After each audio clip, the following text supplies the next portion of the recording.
国际消息，咱要先来看到2024年美国也要来选总统。上新的民调是咧讲，关键的6个州，这美国总统拜登已经输5个去啊。另外咧，这美国人对拜登遐尼济回阁要出来参选是感觉真无放心，也对伊处理经济甲外交等等的表现拢无满意。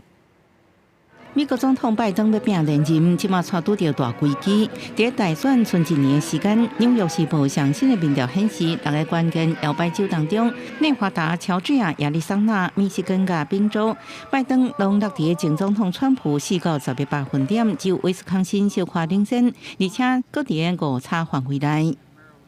And the critical swing states, the 5 or 6 states that are going to really decide the election. Joe Biden has a lot of work to do in terms of gaining the confidence of the voters in those states. And so I'm worried because these are states he has to win, absolutely has to win to win a second term as president.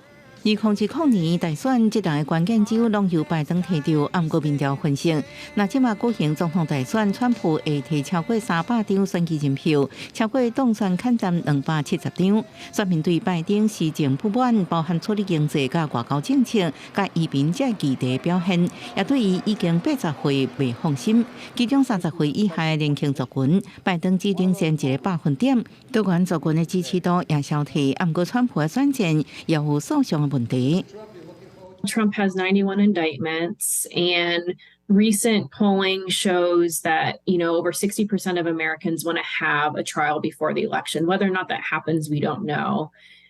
The fundraising for the Republican base has been favorable. The indictments have actually helped President Trump, but again, his favorability has declined because of the indictments.